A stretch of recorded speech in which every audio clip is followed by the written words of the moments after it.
Welcome back, you guys. I'm going to make some epoxy dog tags today. I'm showing you some Magi acrylic paint markers. I'm going to use the color black. I've already pre-printed some stickers using inkjet, and the printing's not like super perfect, as you can kind of tell. I want them to stand out a little bit more, which I could do with some transparency paper and printing on that, but I do not have transparency paper. So I'm going to go with what I have, and I'm going to use my paint marker on the back side of these and just color the back side so that it's not splotchy. Because there were just a couple spots on there that I could kind of see through where the inkjet color came off when I was making the stickers.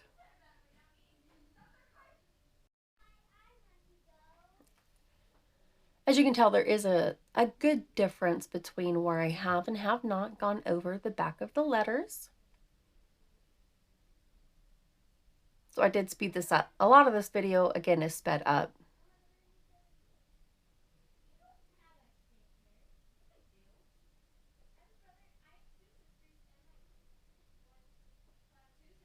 And then, of course, the final product. I think it looks great. The numbers are nice and deep and dark and bold. I absolutely love it.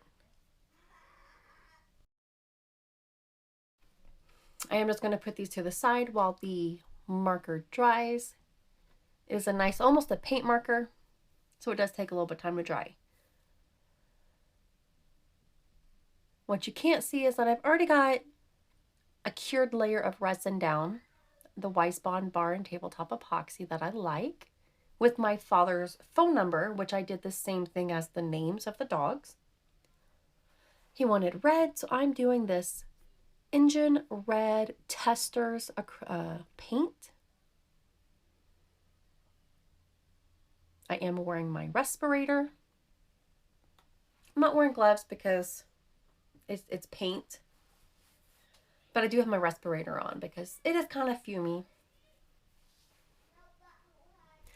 And I'm just trying to get a nice little layer on there,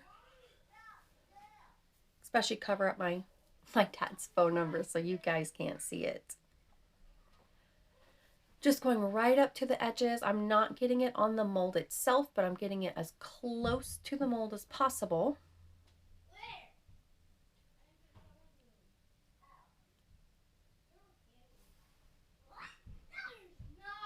I love the color of the red and how it ends up looking. And I am doing kind of thick, not like super thick. I don't want it to crack when it dries, but a really good layer. I don't want it to be a thin layer because I honestly don't want to go back and paint a second layer.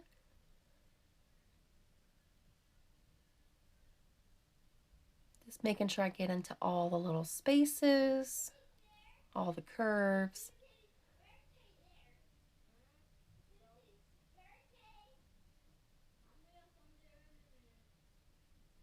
The paintbrushes I did get from Walmart. It was a pack of, I think, like 14 brushes, some of which were fairly fine tipped, and some of them were a bit bigger. I've got a little jump ring. Came in a kit for, I think, keychains or something like that. And I'm going to put that in there, and that's just going to be a nice metal ring to help make the little hole stronger. There you guys can see my respirator peeking in as I'm trying to get down in there. Trying to pop any tiny bubbles I see. You cannot use a flame on this paint. So I just get my jump ring in there. It has a split on the top of the dog tag. So I do make sure it's either at the bottom or towards the side, because if the resin was to wear away, I don't want the split in the metal to be at the top. A little close up. I do go back and paint over that metal ring so you don't really see it as much.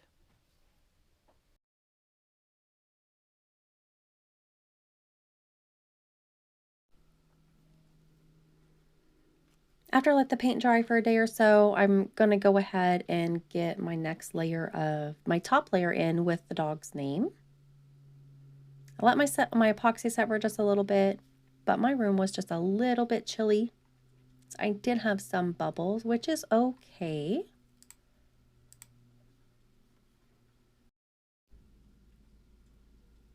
But I definitely want to make sure that I do have enough epoxy in there. So I keep adding as it settles down a little bit. I just want to make sure I have a nice dome on it, on the dog tag. I go in with a nice needle, removing any bubbles that I can find, making sure that there's no, especially larger bubbles. And I don't want to hit the heat from the flame around the edges of the mold or on the little hole part where it's got that little bitty silicone piece. I don't want to melt any of that and ruin my mold. Here's checking for more bubbles.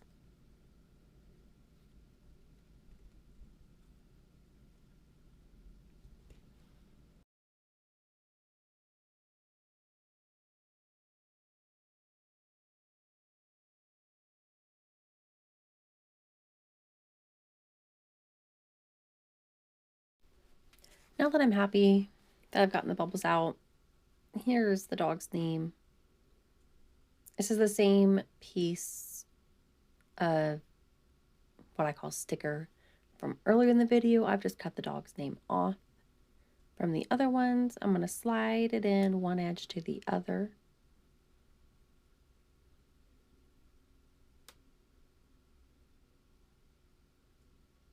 Carefully letting it go down to the bottom of the mold without making the resin overflow.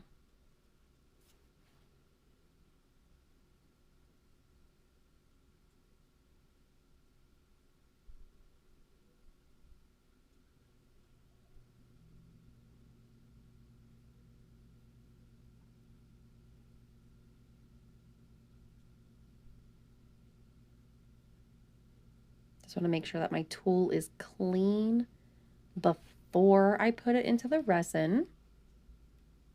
And then of course I can clean it as I'm going. And it had something stuck to it.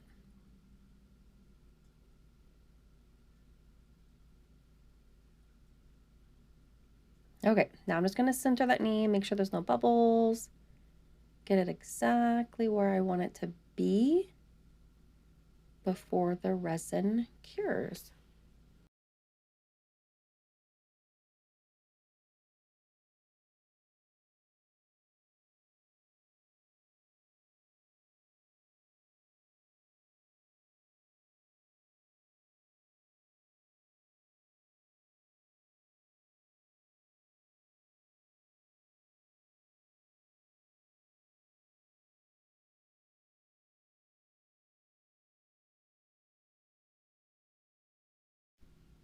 And of course, once I'm happy with the placement, I just make sure looking at it at different angles.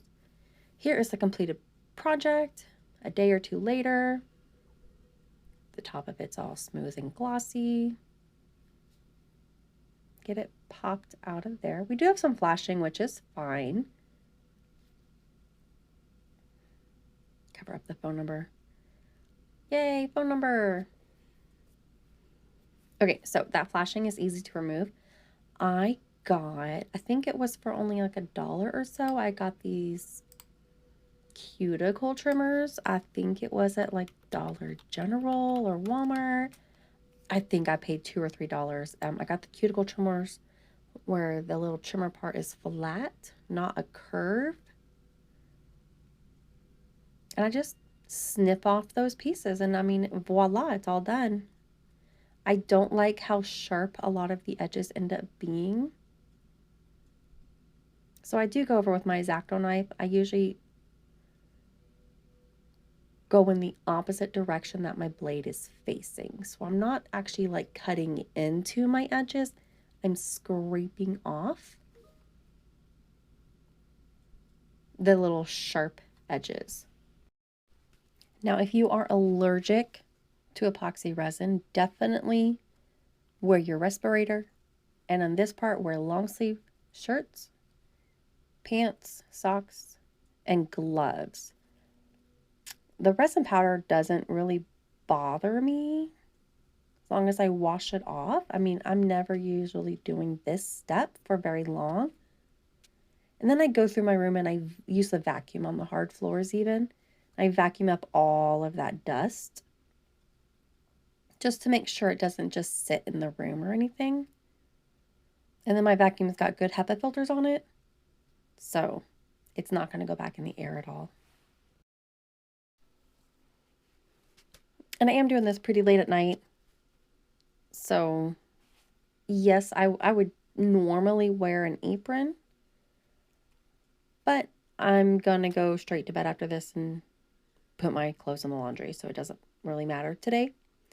Definitely go follow, like, and you can get alerts if you want to through YouTube, and you can follow me on Facebook as well. It's under Aunt Booney Marie.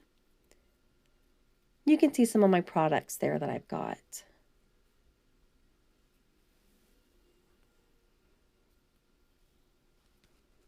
And if you hit the little alert button on YouTube, you'll get alerts whenever I do put out new videos. And there's the finished product. Oh, well, I forgot to go through the little hole. There's the finished product. I hope you guys have a great day. Thank you for watching, and I will see you again later. Bye.